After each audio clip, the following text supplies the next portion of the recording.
안녕하세요. 고등물리와 가이드 강의 9-2입니다. 오늘 이 시간에는 지난 시간에 이어서 분배 함수를 조금 더 복잡한 시스템에 대해서 어떻게 우리가 쓸 수 있는지를 함께 배워보고 그것을 이상기체라고 하는 시스템에 실제로 적용해보는 시간을 갖도록 하겠습니다. 자, 먼저 복합적인 개를 한번 생각해 보겠습니다. 무슨 얘기냐면 개를 구성하고 있는 에너지들이 종류가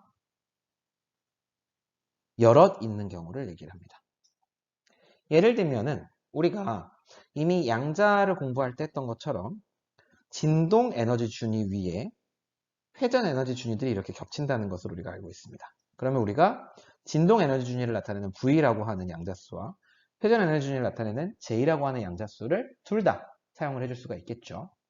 이것과 마찬가지로 예를 들어 에너지 준위가 이렇게 N으로 나타나는 준위가 하나 있고 M으로 나타나는 준위가 하나 있어서 이렇게 해서 전체 개의 에너지를 표현을 할 수 있다라고 한다면 어떻게 우리가 이 분배함수를 쓸 수 있을까라는 질문이 되겠습니다. 자, 이 경우에는요, 우리가 Q 토탈 전체 분배함수를 이렇게 써보겠습니다. 그러면 뭐 우리가 지금까지 하던 대로 에너지를 다 더해주면 됩니다. 근데 다 더해준다라고 할 때 요 합기호의 의미는 뭐냐면 결국 n에 대해서도 다 더해주고 m에 대해서도 다 더해줘야 된다는 얘기가 되겠고요. 얘는 풀었으면 이렇게 쓸 수가 있습니다. 그렇죠? 그러면 얘를 다시 계산을 해주게 되면 곱하기 이런 형태가 되겠죠?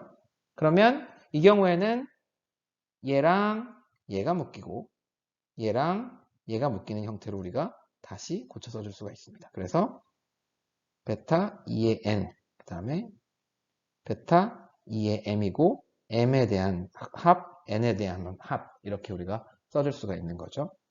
만약에 우리가 전자를 Q1이라고 하는 분배함수로 쓰고 후자를 Q2라고 하는 분배함수로 쓰게 된다면 결국 얘가 Q1 곱하기 Q2의 형태가 되는 것을 볼 수 있습니다.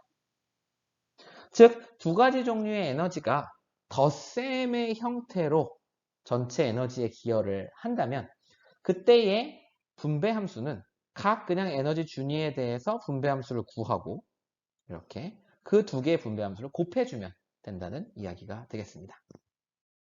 따라서 일반적으로 에너지가 이런 식으로 쓰여진다고 해보겠습니다. 첫 번째 종류의 에너지 준위, 두 번째 종류의 에너지 준위, 세 번째 종류의 에너지 준위 뭐 그런 식으로 쓰여진다고 할 때 전체 분배함수는 1번, 2번, 3번 에너지 준위들로부터의 분배함수를 구한 다음에 걔네들을 그냥 곱해주면 됩니다. 예를 들어 보겠습니다. 우리에게 분자가 있다고 해보겠습니다. 분자의 경우에 우리가 에너지를 어떻게 써줄 수가 있냐면 병진 운동을 하는 에너지, 진동 운동을 하는 에너지, 회전 운동을 하는 에너지, 그리고 뭐 전자들의 에너지 등등을 우리가 다 배웠죠. 걔들을 이렇게 덧셈으로 표현할 수 있다고 가정을 해보겠습니다. 그러면 결국 전체 분배함수는 병진 에너지만을 가지고서 계산한 분배함수와 진동 에너지 준위들을 가지고 다 더해서 얻어낸 분배함수와 회전 그리고 전자에 대해서 각각 계산을 해준 분배함수들을 다 곱해주면 우리가 얻을 수 있다는 이야기가 되겠습니다. 이 이야기는 이제 나중에 강의에서 또 한 번 우리가 다루게 될 기회가 있을 것 같고요. 비슷한 맥락에서 이번에는 다입자계를 한번 생각을 해보겠습니다. 입자가 이제 더 이상 한 개가 아니라 두 개 이상이 존재하는 개죠. 예를 들어서 두 개의 입자가 있다고 생각을 해보겠습니다. 자, 에너지는 어떻게 써질 수가 있죠? 1번 입자의 에너지, 2번 입자의 에너지를 더해서 그냥 우리가 쓸 수 있습니다. 그쵸? 그러면 앞에서 했던 논리랑 똑같은 논리로 결국 이 분배 함수도 Q1 곱하기 Q2로 써질 수 있을 겁니다. 써질 수 있을까요? 써질 수 없습니다.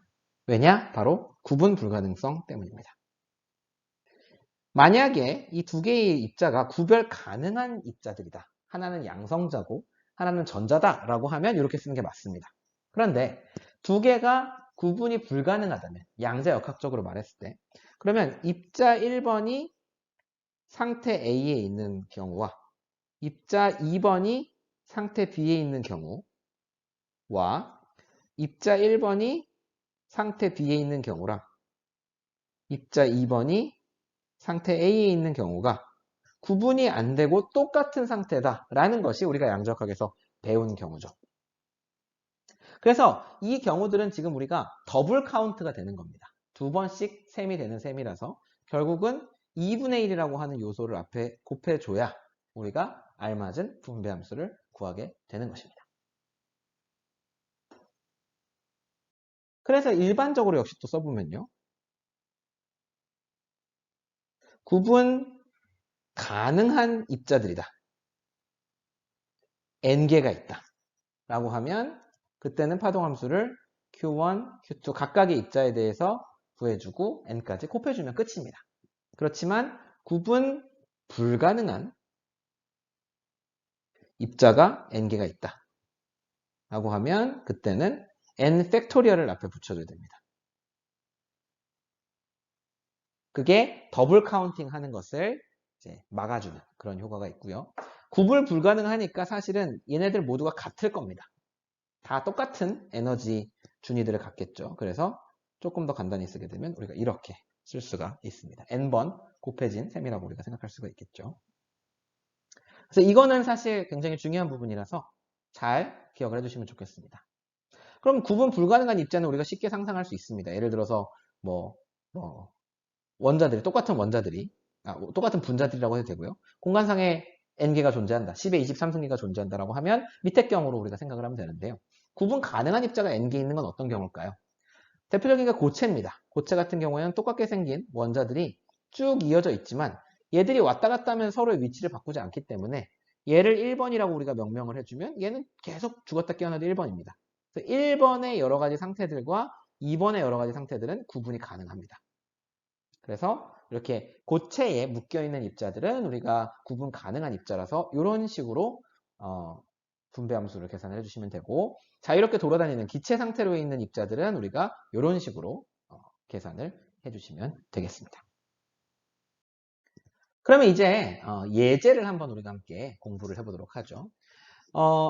사실 일반학에서부터 우리가 많이 배우는 예제인데요. 이상기체라는 놈을 한번 생각을 해보겠습니다. 자, 이상기체인데 얘가 3차원 L 곱하기 L 곱하기 L 상자에 들어있습니다. 입자들이 n개 있고요. 자, 이상기체라고 했으니까 이 입자들은 서로랑 상호작용을 전혀 하지 않습니다. 이런 경우에 우리가 이렇게 분배함수를 쓸 수 있다고 이야기를 했습니다. 그리고 Q1을 사실 우리가 앞에서 이미 계산을 했어요. 3차원 L 곱하기 L 곱하기 L 상자에 입자 한 개가 들어있는 경우에 분배함수죠. 걔는 2πm kbt 나누기 h제곱에 2분의 세제곱 곱하기 v 이렇게 주어진다고 했습니다.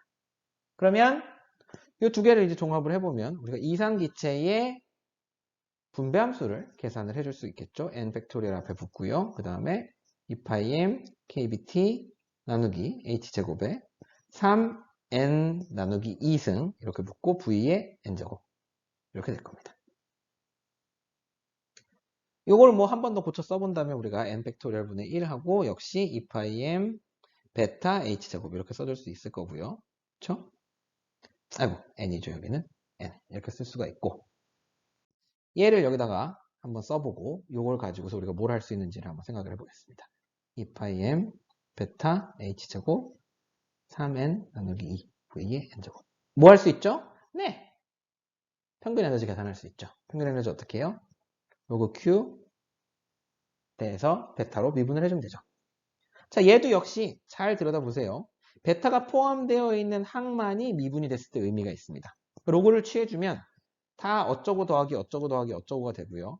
유일하게 베타를 품고 있는 애가 2분의 3n 로그 베타입니다. 여기 앞에 마이너스가 하나 붙고요. 분모에 있으니까. 더하기 베타 없는 항들이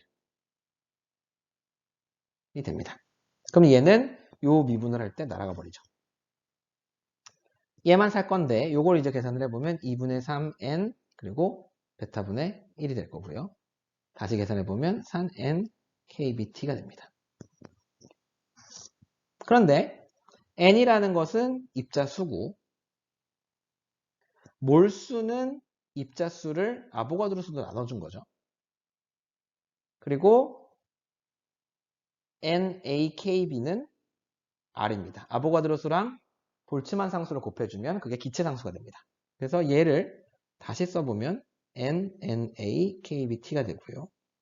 이걸 써서 그 다음에 얘를 마지막 줄에 있는 걸 써주면 NRT 이렇게 됩니다. 그래서 혹시 여러분이 학부 때 물리화학을 열심히 들으셨다면 단원자 이상 기체의 내부 에너지는 2분의 3 NRT가 된다라는 것을 어디선가 배우셨을 겁니다. 그것을 이렇게 우리가 증명을 해낼 수가 있습니다. 내부 에너지만 계산하면 조금 아쉽죠. 그래서 압력은 또 어떻게 계산하는지 한번 여러분들께 보여드리도록 하겠습니다. 자, 압력은요. 에너지 EI에 대해서 압력 PI는 다음과 같이 정의가 됩니다. PI는 얘를 V에 대해서 미분을 해주면 됩니다. 그리고 마이너스 모를 붙여주면 되죠. 그러면 에너지 준위 EI에 대해서 이렇게 주어지니까 전체 압력 평균은 어떻게 되겠습니까? 평균 압력. 평균 압력은 결국 우리가 앞에서 배웠던 것처럼 확률, 요건 확률이고요. 곱하기 평균 압력이 되겠습니다. 압력이 되겠습니다. 요거는 확률, 그리고 요 에너지 준위에 있을 때의 압력이 되겠죠, 이게. 그러면 요걸 다시 한번 풀어서 써보면 확률은 어떻게 되죠? Q분의 exponential 마이너스 EI 나누기 KBT가 되고요. 압력은요.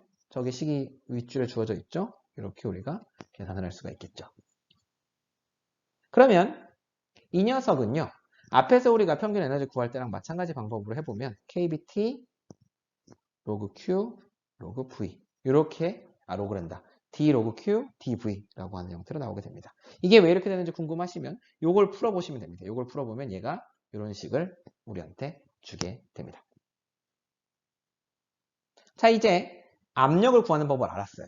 개의 압력. 개의 여러 가지 에너지 준위들이 저 볼츠만 인자만큼의 확률로 차지하고 있을 때 각 에너지 준위가 기여하는 압력들을 싹 다 더해서 전체 압력을 구하는 거죠, 지금. 자, 우리가 이상기체의 경우에 분배 함수를 n 팩토리얼 분의 1, 2πm kbt 나누기 h제곱 3n 나누기 2 vn 이렇게 우리가 구했습니다. 압력의 평균값을 구해보면 kbt d 로그 q dv라고 했죠. 그러면 역시 계산을 한번 해봅시다. ddv고요. 로그에서도 잘 보시면 여기서 v를 품고 있는 항은 요거 하나뿐입니다. 그래서 여기에는 n 로그 v가 붙고 그 다음에 v가 없는 항들이죠. v가 없는 항들은 죄다 요 v의 미분이 될 때 날아가 버립니다. 상수 취급이 되니까요. 그러면 제일 앞에 있는 애만 살아남으니까 쟤만 살려서 보면 n 붙고 로그 v를 미분하면 v분의 1이 되죠. 정리해보면 어떻게 되나요? P, 그러니까 평균 압력이니까 개의 압력이죠. 우리가 측정하는. 압력 곱하기 부피는 NKBT랍니다. 근데 NKBT는 NRT랑 같죠? 뭐죠 이거? PV는 NRT. 이상기체 상태방정식이죠. 우리 모두가 알고 있는 바로 그 식입니다. 그 식을 이렇게 다른 여러 가지 증명 없이 딱 통계역학적인 방법만 사용을 해서 우리가 증명을 해낼 수가 있습니다. 네, 오늘은 이렇게 여러 개의 입자들로 구성되어 있는 개에 대해서 우리가 어떻게 분배함수를 계산을 할 수 있고 이것을 이상기체에 접목을 했을 때 어떤 결과를 얻는지 우리가 함께 살펴보았습니다. 이게 뭐 수식을 가지고 이렇게 하니까 짜잔 하고 우리가 잘 아는 식들이 나오는 게 참 신기하죠. 제가 이거 처음 배울 때 되게 그런 부분에 감동을 했던 기억이 납니다. 여러분들도 이 감동을 같이 느낄 수 있으면 좋겠고요. 네, 오늘도 경청해 주셔서 감사합니다. 다음 시간에 뵙도록 하겠습니다.